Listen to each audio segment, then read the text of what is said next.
Hello, my name is Kirioth, and today we are going to have a little chat about the now increased possibility of Ragnar Blackmane getting some sort of attention in Saga of the Beast. Now, there's been quite a few rumours about not just Ghazghkull getting a new model, which of course we know now he is, but also Ragnar Blackmane potentially ascending to become Primaris.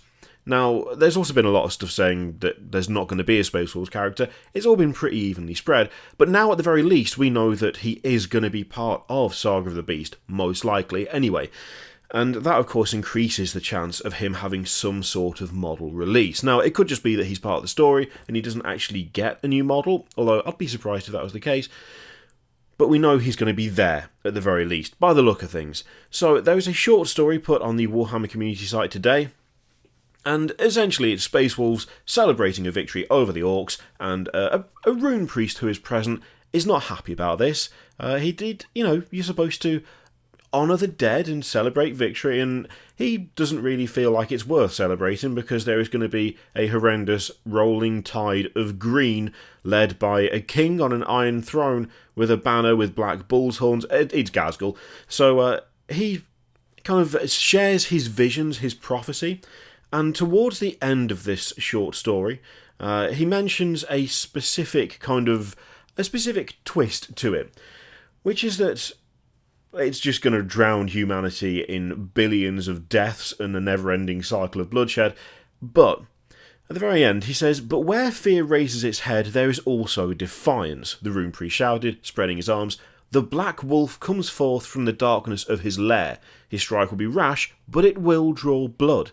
The Green King and the Black Wolf will meet, and there upon the precipice of death shall they do battle until its very ragged brink. The wolf has not howled its last breath. The Green King awaits. Destiny awaits." Now, that already, as soon as you read it, it's like, well, the Black Wolf and a rash strike, it's obviously Ragnar. But it is confirmed at the end, because Logan Grimnar has listened to all of this and says, well, someone better find out where in the damned galaxy we can find Ragnar Blackmane. So, we do now have a pretty good idea as to who Ghazghkull will be facing off with directly. And of course, this is all like vision stuff, it's all psychic stuff, so whether it comes to pass exactly as Alvari Gloomwolf is the name of the rune priest, whether it comes to pass exactly as he's described is kind of up for debate. It doesn't always go exactly how the psychics think it's going to go, let's be honest. That's the problem with visions and prophecies. They're not always 100% accurate. But it's pretty damn clear in the story. The Black Wolf comes forth from the darkness of his lair. His strike will be rash, but it will draw blood. The Green King and the Black Wolf will meet, and there upon the precipice of death shall they do battle until its very ragged brink. The wolf has not howled its last breath. Now, there's a couple of ways that can be taken. I mean, the initial thought I had was, upon the precipice of death shall they do battle until its very ragged brink. That kind of suggests one of them is going to come very close to being properly dead. Now, the two of them, I would assume that is Ragnar Blackmane. I mean, Ghazghkull is in a pretty strong position right now, being the size of a Redemptor Dreadnought, and obviously having summoned forth a vast war. You would assume that he's going to be pretty solid in this book, and is going to achieve a fair amount of what he wants to achieve, which is, of course, just a mass of absolute turmoil and chaos and just bloodshed as a whole. Ragnar Blackmane, this is like the perfect opportunity to do exactly what we've talked about before, which is to have him on the verge of death and have to cross the Rubicon Primaris in order to survive. I mean, it says the wolf has not howled its last breath. The only thing is, it's whether that is the case of, it's talking about, like, right now, it's not howled his last breath, or after the fight with Ghazghkull, he has not howled his last breath. It could be either, to be honest. The way I'm kind of reading it is that he's fine now, or at least he's ready for one more massive fight. I mean, killing off Ragnar Blackmane would be... I mean, it would be something. It would be something pretty big, to be fair. A fully, like, a named character with that much history being killed off would be kind of interesting, but I don't know if they would do that when there is an opportunity right there to have a beloved character come back in Primaris form. So, at the very least, we seem to know right now that he is most definitely involved. There is, I think, no question, unless this is a massive, like a massive diversion, and actually what happens is they don't find Ragnar Blackmane. They just don't find him, and he never shows up, and this prophecy turns out to be null and void. It's pretty much a sure thing that he's going to be involved in some way. I mean, the question, of course, is exactly that. Is he going to end up getting some sort of upgrade to his model? Is he going to be re-released as Primaris? Is he going to cross that threshold? Or is he just there in name and in person, but we don't actually see anything for him in terms of model releases?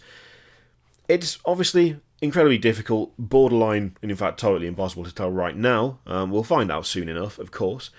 But seems like he's going to be there now. That part, at least, is confirmed, and it does lend credence to some of the rumours of him actually coming back and getting that new model. So yeah, interesting.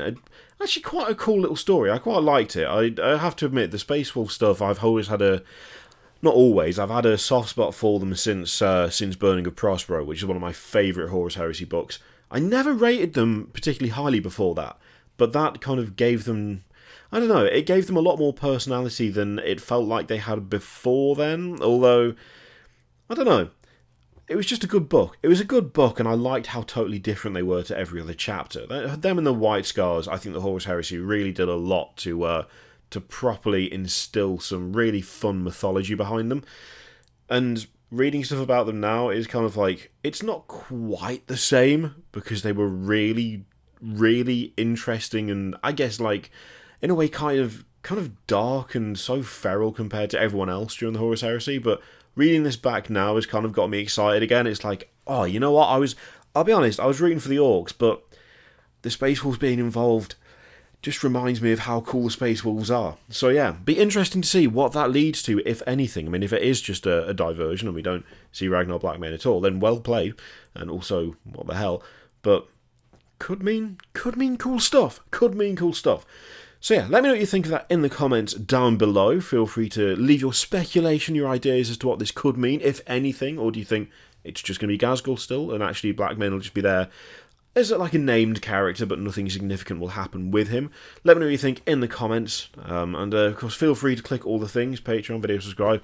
Click it if you like, don't click it if you don't want to, and as always there's an affiliate link in the description for Element Games where you can click, and if you spend anything through that link, I get something from that, and I get to send some of it to charity at the end of the month, and yeah, it's cheaper than buying from Games Workshop, so it's a nice way to support the channel if you would like to. Thank you very much for watching. I'll see you next time.